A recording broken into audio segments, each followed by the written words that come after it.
Setelah beberapa hari aku membantu Mas Fadil untuk menyiapkan berkas kerjanya, sekarang aku menemaninya untuk melakukan tes kesehatan di salah satu rumah sakit yang ada di kota ini, sebagai salah satu syarat untuknya bisa masuk ke dalam perusahaan itu. Antrian yang lumayan banyak membuatku memilih untuk sedikit berjalan-jalan mencari udara segar di taman rumah sakit karena tak tahan dengan bau obat yang ada di sini. Saat melewati sebuah koridor, aku bertemu dengan teman sekolahku dulu. Nabila, wanita dengan jas putih itu sangat terkejut mendengar namanya saat kupanggil. "Oh, Jinan, apa kabar? Sedang apa kamu di sini? Apakah ada yang sakit?" tanya Nabila. "Enggak, Bil. Aku hanya menemani suamiku untuk mengikuti tes kesehatan." "Oh gitu, kamu kok pucat banget? Kamu baik-baik saja kan?" Nabila pun mengajak aku untuk masuk ke dalam ruangannya.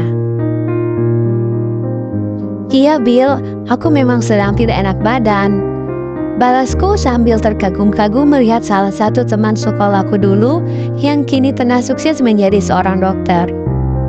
Berbincang dengannya membuatku teringat kembali dengan masa-masa SMP kami. Ya, dulu dia adalah sahabat baikku sebelum kami lulus dan berpisah di sekolah yang berbeda. Di saat perbincangan kami, masuk seorang laki-laki yang juga mengenakan setelan jas putih persis seperti punya Nabila. "Oh ya Nan, kenalin ini suami aku." Ternyata suami Nabila adalah orang yang seprofesi dengannya. "Oh halo, aku Jinan," ucapku sambil memperkenalkan diriku. "Oh ya Nan, kamu kerja di mana sekarang?" "Aku bekerja di bank swasta, Bil." "Oh gitu, suami kamu di sana juga?" Enggak, suami aku." Ucapanku terpotong dengan suara ponselku yang berdering. "Maaf Bil, sepertinya suamiku mencariku. Aku pamit ya." Aku bergegas pergi meninggalkan ruangan Nabila. "Kamu dari mana, Nan?" "Aku ketemu teman aku tadi di sana." "Kamu udah selesai?" "Iya udah, ayo kita balik." Aku menatapnya sambil tersenyum, membayangkan nanti Mas Fadil akan berpakaian rapi ala lelaki kantoran dan meninggalkan baju lusuhnya ini. "Ada apa? Kenapa kamu terus membenangiku?" "Hehe, gak apa-apa," balasku sambil terkekeh. Menunda-nunda untuk memeriksakan diri ke dokter ternyata adalah pilihan yang buruk untukku. Ya, semakin hari aku merasa kondisiku semakin menurun. Perlahan rasa sakit itu mulai membuatku tak nafsu makan. Meski selalu berlagak kuat di depan Mas Fadil, namun aku tetap tak selalu bisa menyembunyikannya. Hari ini aku merasakan sakit yang amat hebat hingga membuat rekan kerjaku segera melarikanku ke rumah sakit terdekat. Meski sedang dalam kondisi sulit, aku tetap berusaha menutupi kejadian ini dengan mencegah temanku memberitahu kepada Mas Fadil. "Kamu yakinan tidak memberitahu suamimu mengenai kondisimu?" "Iya, Ra, aku gak apa-apa. Suamiku juga sedang sibuk bekerja dan aku tidak ingin membebaninya dengan kondisiku." "Ini gak mungkinan, bagaimana mungkin kamu dibawa ke rumah sakit tanpa persetujuan ke anggota keluargamu?" "Hubungi saja keluargaku," ucapku dalam kondisi lemah sebelum benar-benar tak sadarkan diri. Setelah membuka mata, aku melihat ayah dan ibuku yang sudah berada di samping kiri dan kananku. "Pak, apa Bapak memberitahu Mas Fadil?" tanyaku pertama kali saat mata ini terbuka. "Nan, istirahat dulu." Bapak mencegahku untuk duduk. "Ya, kami sudah memberitahunya.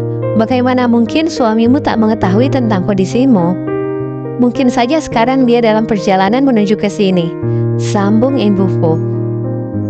Aku menarik nafas panjang memikirkan jawaban apa yang nanti akan kusampaikan padanya. "Di mana dokternya, Bu? Aku harus bicara dengannya." Suatu keberuntungan, ternyata dokter yang menanganiku adalah suaminya Nabila. Mendengar aku terbaring di sini, secepat kilat sahabatku itu langsung berlari menuju ke ruanganku. Nan, jika melihat dari kondisimu, kamu harus dirawat inap agar mendapat pengobatan secara intensif. Bill, aku nggak bisa. Aku terpaksa menceritakan detail semua permasalahan yang aku alami kepada Nabila. Oke, aku nggak akan beritahu suamimu, tapi kamu janji harus melakukan pemeriksaan lengkap minggu depan ya? Iya Bill, aku janji. Iya, aku akan menjalani pengobatanku setelah Mas Fadil berangkat. Dengan begitu, meskipun harus dirawat inap, dia tak akan tahu tentang kondisiku sehingga dia tidak akan berat meninggalkanku. Aku diizinkan pulang dengan secarik resep obat dari suami Nabila yang harus kuhabiskan. Nan, kamu kok nggak menghubungi aku? Sungguh aku khawatir sekali dengan kondisi kamu. Mas Fadil langsung memelukku erat. Pertemuanmu dengan Pak Andi bagaimana, Mas? Belum sempat, Nan. Aku langsung izin datang ke sini setelah mendengar telepon dari Bapak. Sudah kuduga kondisiku hanya akan menghambat pekerjaan suamiku. Lalu bagaimana dengan kelengkapan berkas lainnya, Mas? Belum sempat, Nan. Sudah kamu jangan pikirkan itu dulu. Yang terpenting sekarang adalah kesehatan kamu. Mas, aku nggak apa-apa. Kamu kembali ya temui Pak Andi dan persiapkan yang lainnya untuk keberangkatan kamu. Enggak, Nan, mana mungkin bisa begitu. Pertemuan dengan Pak Andi akan kulakukan besok. Hari ini aku mau di sini untuk merawat kamu. Aku tersenyum ke arahnya dan membiarkan ia menemaniku kali ini. Padahal tinggal sebentar lagi aku akan mengantarkannya ke gerbang kesuksesan. Setelah mendapat perawatan selama beberapa hari di rumah yang menyebabkan Mas Fadil tak bisa kemana-mana selain mengurusku. Hari ini, ku beranikan diriku untuk menelpon Bapak, meminta untuk datang menjemputku. Terbaring lemah di sini bukanlah situasi yang bagus. Meski sempat heran dengan permintaanku, namun Bapak tetap datang untuk menjemputku. Ada sesal di hati kalau menatap wajah suamiku yang sedang terlelap kala kelelahan itu. Padahal, ini adalah waktu berharga kami sebelum terpisah jauh karena pekerjaan. Ku tatap erat lekuk wajahnya dengan sedih, hingga tanpa terasa air mata sudah meluncur bebas di kedua pipiku. Astaga, apa-apaan aku ini? Kami hanya berpisah setahun, bukan untuk selamanya. Lagi pula ini demi masa depan kami berdua. Apa yang perlu aku sesalkan? Mas Fadil hanya pergi untuk sebentar dan nanti akan kembali lagi bersamaku. Aku harus bahagia dengan perpisahan ini agar dia pun semangat untuk meraih impiannya. Setibanya di rumah, aku merasa lebih enakan karena bisa beristirahat semuaku tanpa harus berpura-pura kuat di hadapan siapapun. Besok Bapak akan menemani kamu untuk pemeriksaan lengkap di rumah sakit ya. Merasakan kondisiku yang terus saja menurun, kurasa ini adalah pilihan yang terbaik untukku saat ini. Aku langsung menganggukkan kepalaku, tak ingin menolak lagi. Karena aku pun ingin sehat dan kembali beraktivitas seperti biasa. Namun, tak selamanya harapan bisa sesuai dengan keinginan kita.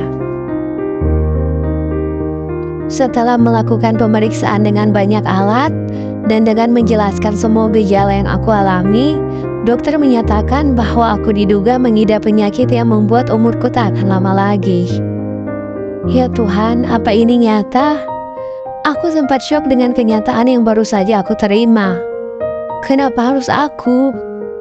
Bahkan di sisa waktu yang tak akan lama lagi menurut dokter, aku pun harus berpisah sementara dengan suamiku. Tidak, aku bukan takut mati. Aku hanya takut meninggalkan orang yang kusayangi di dunia ini sendirian. Setelah kehilangan semuanya, kali ini pun dia akan kehilangan aku di sisinya.